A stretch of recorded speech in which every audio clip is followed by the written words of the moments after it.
Let's talk for a minute about how to best kick off a sales call or a presentation. My question to you is, are first impressions important? And I think the answer is absolutely. Sales presentations, if we don't get off to a good start, a sales call as well, people can tune out very quickly. Even if they sit in the room, they can start looking at their phone, they can start thinking about their next meeting, and we want to grab their attention relatively quickly. So we should be prepared, maybe that's obvious, and we should have an agenda for the meeting.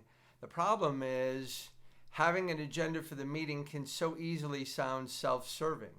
So for example, for the last 10, 20, 30, even 40 years, salespeople have been taught, open your presentation with an agenda. So we pull out a slide and we say, our agenda for today is first we're going to talk about this, and then we'll talk about this, and then we'll talk about, and then we'll talk about. Especially if you've worked with one of the champions within your account to build the agenda, you can take comfort in the fact that, hey, wait a minute, I've worked with the client, this is what they want to do. But if their boss shows up or 3 or 4 people from the committee show up that you haven't yet met before, and the first thing you do is say, my agenda for the meeting is, it's almost impossible to sound more self-serving than that. My agenda for the meeting is, well, who cares about the salesperson's agenda? So it's very easy for people to mismatch and think to themselves, well, how come we're not going to talk about this? And how come we're talking about this? And well, how come this is not on the agenda? And all of a sudden, you start off with this degree of skepticism, even if it's not verbalized, which, what if we could avoid that pothole and that risk, if you will, reduce it? And then the second thing, death by PowerPoint is real. So plenty of companies out there have a deck that's X number thick, and slide number 1 is a logo slide. Slide number 2 is a mission statement. Slide number 3 is a history of where we came from slide. Slide number 4 is a $1 billion growth in the future slide. Slide number 5 has customer logos plastered all over it. Slide number 6 is a consulting study, Gartner Group or something like that. Well, I wonder what the first 6 slides in your competitor's slide deck look like. And if everybody says, well, we're the leading provider and we do all these things and here we're wonderful, again, self-serving, it's about you. So I would ask, what's more important to the customer? Their goals and objectives or hearing a sales pitch? So if we're there to do a presentation, let me give you an alternative. So the way that usually happens is there's some pleasantries that happen before the presentation actually begins. If you've been brought into the account, your champion or your contact will introduce you. They might introduce the people around the room. It's okay to say, hi, welcome, thank you for your time. It's nice to be here today. It's okay to be pleasant. But at some point, you got to start the presentation. So what I might recommend is you say, hey, I've had some conversation with Steve and Susan and Linda, and I have a pretty good idea, I think, of what your company is trying to accomplish. I don't know everything about your company, but I've prepared some ideas that I think might be helpful. But there's a couple ways we can do this.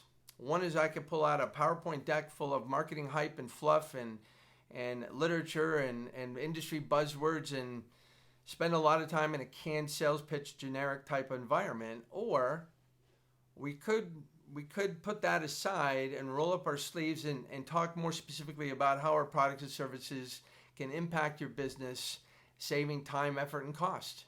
And then I would ask, which would you rather do?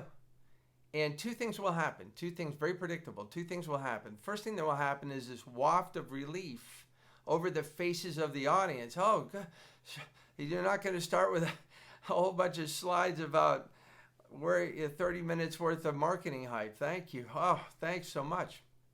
The second thing that will happen is when I ask, would you rather me do a bunch of slides with generic presentation, marketing hype and fluff? Or would you rather get specific and talk about how this would actually impact your business at a fraction of the time, effort, and cost? Somebody's going to say, well, let's do option B. Let's do the second thing. And so that sounds like an invitation for me to go down a path that they've chosen. But that path they chose because of my words. And the technique is called subtly poisoning. I poisoned option A. So the mistake you don't want to make is say, Mr. Customer, I could do a high-level overview, or we can get specific. Which would you rather? That's not enough to send them to option B. So poison it. I can do a high-level overview full of marketing hype and fluff and generic slides and industry buzzwords. Or we can get more specific and talk about how our products and services will directly impact your bottom line in terms of time, effort, and cost. Which would you rather? And then when they say, well, let's do the second one. Boom. Now we have an agenda, a mutual agenda. But guess what? We're not done. The next thing is, let's get specific. Out of my mouth, I say, fine. Can I ask a couple specifics of the group? And the answer, once again, will be yes, which is an invitation to get into needs development. Now, what's interesting is I prepared in advance. So this should not be introductory needs development questions. I may learn some additional things in the presentation, but would you rather be generic or get specific? They said, well, let's get specific, option B. Well, can I ask a couple specifics of the group? And somebody will say yes. And then I would say, well, okay, my understanding is you currently have 15 locations in 5 states, mostly on the East Coast, but you're expanding westward, supporting some 650 employees and 3 distribution channels. Is that correct?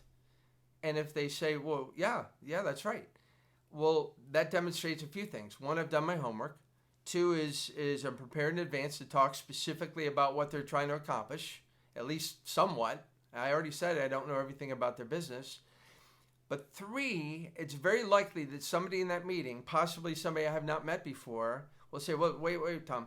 We're in the process of a merger, which could double the size of our business and make us worldwide into Europe and Asia. Well, would that be good information at the beginning of my presentation? Or would you rather find that out 3 weeks later? And so now you have an opportunity to demonstrate that you've done your homework, to send the path down a more specific conversation, and frankly, you never get points against for being respectful. When I ask them, which would you rather do, I'm basically putting the ball in their court. And I can cause with my words, and you can cause with your words, customers to say, well, yeah, let's get specific. And then, boom, you're right into, well, can I ask you a couple specifics? And then you can demonstrate credibility. And the last thing, but besides the obvious goals of increasing productivity, compliance, reliability, and performance, what other topics do you want me to talk about today? So if you rattle off 3, 4, 5 things, people who want to talk about what's important to them will pipe up and say, well, hey, Tom, can you talk about security as well? Hey, can you talk about how this may change with the changing healthcare environment? Sure, absolutely. But how about we do this? It is important to know who we are as a company and what we do. So what if I spent 1 minute just giving you a sense of who we are as a company, how we're positioned, and then we'll jump into the specifics. And everybody will say yes. And within 4 minutes, 3 minutes in the presentation, I've got an engaged, relaxed group with a target to talk about specific agenda items. And it's all about building a mutual agenda. They're going down a path that they want to go down, and I've prepared in advance. Now I've put us in position to go down a path that is good for both of us. Build a mutual agenda. Don't just start with your own self-serving agenda.